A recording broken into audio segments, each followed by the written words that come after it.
ఉమ్మడి విశాఖ జిల్లాలో కూటమి నేతలు రెచ్చిపోతున్నారు. అనకాపల్లిలో 30 ఎకరాల దేవాదాయ భూములు ఆక్రమించేందుకు ప్రయత్నిస్తున్నారు. జనసేన ఎమ్మెల్యే కొనతాల రామకృష్ణ కుటుంబ సభ్యుల పేరుతో బోర్డులు కూడా వెలిశాయి. విశాఖలో 280 ఎకరాల్లో ఎర్రమట్టి దిబ్బలు విధ్వంసం చేసేందుకు కూటమి నేతలు ప్రయత్నిస్తున్నట్టుగా చూస్తున్నాం. ఎర్రమట్టి దిబ్బల విధ్వంసం పర్యావరణ ప్రేమికులు కూడా ఆందోళన వ్యక్తం చేస్తున్న పరిస్థితి అక్కడ నెలకొంది.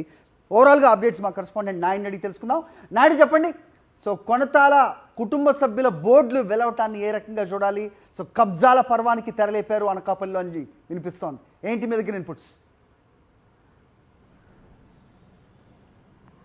CM Chandrababu Naidu, deputy CM Pawan Kalyan చెప్పేందుకే నీతులు, ఆ నీతులు తమకు వర్తించవు అన్న రీతిలో వ్యవహరిస్తున్నారు. కూటమి ప్రభుత్వం అధికారంలోకి వచ్చిన తర్వాత ఉమ్మడి విశాఖ జిల్లాలో పెద్ద ఎత్తున ప్రభుత్వ భూములను అలాగే దేవాదాయ శాఖ భూములను దోచుకునేందుకు కూటమి నేతలు ప్రయత్నిస్తున్నారు. అనకాపల్లి నడిబొడ్డిన 30 ఎకరాల దేవాదాయ శాఖకు చెందిన భూములను జనసేన ఎమ్మెల్యే కొనతాల రామకృష్ణ బంధువులు ఆక్రమించేందుకు ప్రయత్నించారు.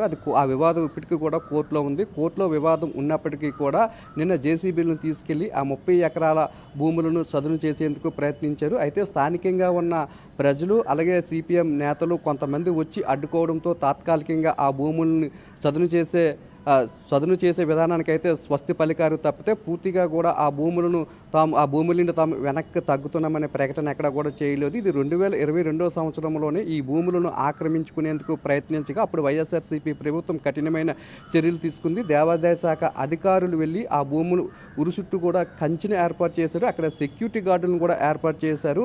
అయితే అప్పుడు వైఎస్ఆర్సీపీ ప్రభుత్వం అధికారంలో ఉంది కాబట్టి ఎక్కడా కూడా ఆ భూముల వైపు కన్నెత్తి చూసేందుకు వారు భయపడ్డారు. అయితే ఇప్పుడు కూటమి ప్రభుత్వం అధికారంలోకి రావడంతో అధికారాన్ని అడ్డం పెట్టుకొని మళ్ళీ ఈ 30 ఎకరాల దేవాలయ భూములను స్వాధీనం చేసుకునేందుకు వారు ప్రయత్నించారు. స్థానికులు అడ్డుకోవడంతో తాత్కాలికంగా ఈ పనులను విరమించుకున్నారు.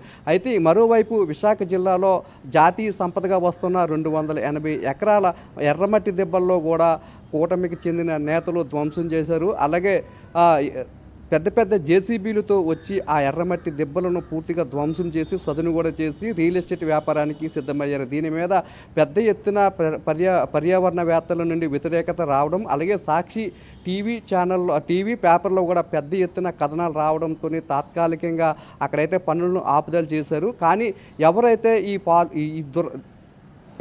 ఈ దురాక్రమణలకు పాల్పడుతున్నారో, ఎవరైతే ఈ ప్రకృతిని ధ్వంసం చేస్తున్నారో వారి మీద ఇప్పటి వరకు కూడా ఎటువంటి చర్యలు కూడా తీసుకోలేదు. కేవలం క్షేత్రస్థాయిలో ఎవరైతే సిబ్బంది ఉన్నారో వారి మీద నామమాత్రంగా చర్యలు తీసుకొని కింద స్థాయి అధికారులను సస్పెండ్ చేస్తూ చర్యలు తీసుకున్నారే తప్పితే ఆ ఎర్రమట్టి దిబ్బలను తాము ప్రభుత్వం స్వాధీనం చేసుకుంటుంది, అక్కడ ఎవరైతే ఆ ఎర్రమట్టి దిబ్బలను పర్యావరణానికి విఘాతం కలిగించేలాగా ధ్వంసం చేస్తున్నారో వారి మీద చర్యలు తీసుకుంటామని కూడా ఇప్పటి వరకు ఎక్కడా కూడా ప్రకటన చేయలేదు. తాను పర్యావరణ ప్రేమికుని, ప్రకృతిని రక్షిస్తానంటూ పదే చెప్పుకునే పవన్ కళ్యాణ్ కూడా ఇప్పటి వరకు ఎక్కడా కూడా వీటి మీద స్పందించలేదు. చంద్రబాబు నాయుడు కూడా జరుగుతున్న దురాక్రమణల మీద కూడా ఎక్కడా కూడా మాట్లాడలేదు. కేవలం అసెంబ్లీలో ప్రతిపక్ష పార్టీల మీద బురద జల్లేందుకు ప్రయత్నిస్తున్న చంద్రబాబు తన పరిపాలనలో జరుగుతున్న ఈ భూ కబ్జాల మీద ఎందుకు నోరు మెదపలేదనే విమర్శలు అయితే సర్వత్రా వ్యక్తమవుతున్నాయి. హరి రైట్ నాయుడు.